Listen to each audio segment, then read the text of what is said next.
The Final Fantasy franchise has changed massively over the years, and 16 is the latest to go all in on the real-time action-based combat. After spending well over 60 hours with Final Fantasy 16 and finishing the main campaign, I can definitely say this change worked very well in its favor. This game is a visual spectacle through and through, has some of the most abundant and memorable fighting moments I ever played, and despite some flaws, it manages to come out as a well-rounded and complete video game right out of the gate. Big thanks are in order to Square Enix for providing me with an early review code. As always, no story spoilers, as I'll keep the info about the main campaign to the absolute minimum and instead focus on how the game plays. Let's get started with the positives, and this game is an absolute blast to play, the majority of this reason lying within the real-time action-based combat. Clive is an absolute unit, and as you move through the story and get new Eikon powers, you get to access increasingly more devastating attacks to fill out your screen. There are 7 total Eikon powers you progressively unlock via the main campaign, including upgrades to each one of them, plus Clive's default melee and ranged attacks as well as their upgrades. However, only 3 icons can be equipped at any given moment, which thankfully can always be changed when outside of combat. This is quite important to know, as enemies have different resistances that you can counter if you want to maximize your damage.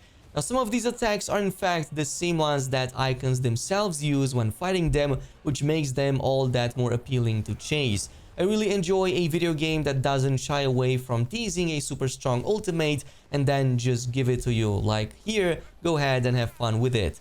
And it makes sense for the combat to feel this good, since it's been made by the same combat director from Devil May Cry series, so a lot of the DNA is actually present in this game too. However, this newfound style for the series also comes at a cost, which is the complete removal of the turn-based elements that the older games used to have. There are some remnants of the turn-based combat here still, like stopping the time when using a skill, which means you almost never miss a powerful attack, or when issuing commands to Torgal, your trusty canine companion.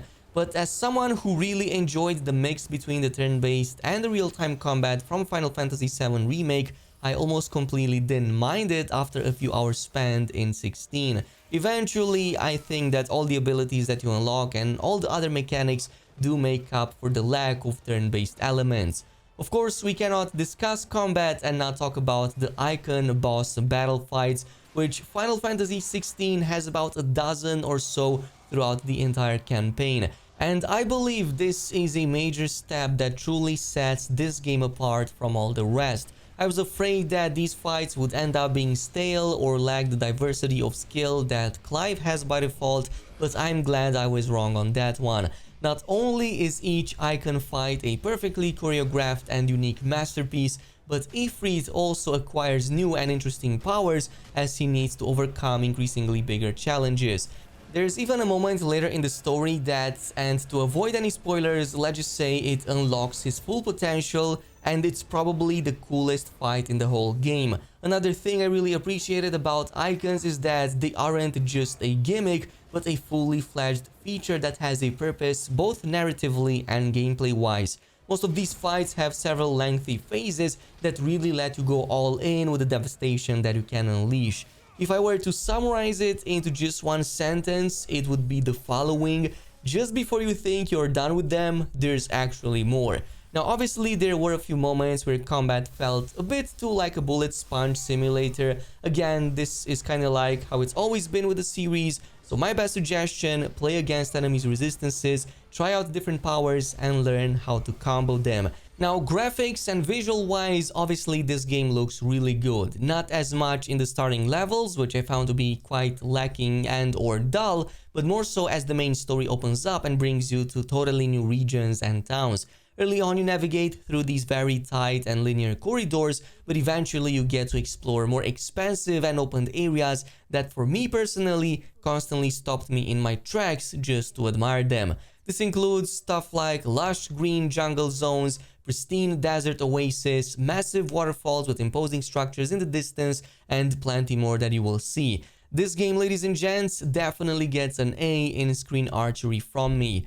It's not an open world game, however, as most of the map is broken down into smaller sections that you will need to use the map menu to access and navigate between, but this also means that occasionally it hits some of the odd limitations of linear game design, such as, for example, not being able to jump over clearly easy to pass obstacles, or being held back by invisible walls against something like a knee-deep pond that otherwise should be easily passable. The maps are fairly big though and offer plenty of content and enemies to chase. And speaking of content, each region, as well as your main hideaway, progressively unlock new side quests, new vendors, and even new things to purchase within these vendors. So much so that there's constantly something new to do and plenty of incentives to check these NPCs on each new visit. My favorite activity was definitely the bounties, as this lets you chase enemies of a higher threat than your typical open world monster. Plus, the rewards are usually very worth it, so it's something that you'll want to do eventually in the endgame.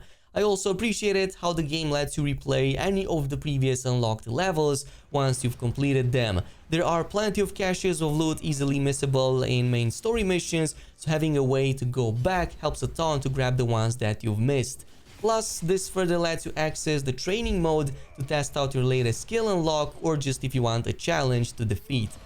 However, there were a few major downsides here that I simply could not ignore. One is that the vast majority of the missions feel like glorified fetch quests. It almost always includes going from point A to point B either to talk or to give somebody something, and oftentimes it even has you go from point A to B several times before the mission is done. I would have overlooked this if it was only restricted to the side missions, but there were a lot of these moments in the main campaign as well, which did the exact same thing. There's obviously a divide in quality here, which is made even more evident when you look at the quality of some of the NPC faces. Like, I cannot be the only one who sees the crisp visual details on Clive's face and then the 2010 textures of the characters he interacts with.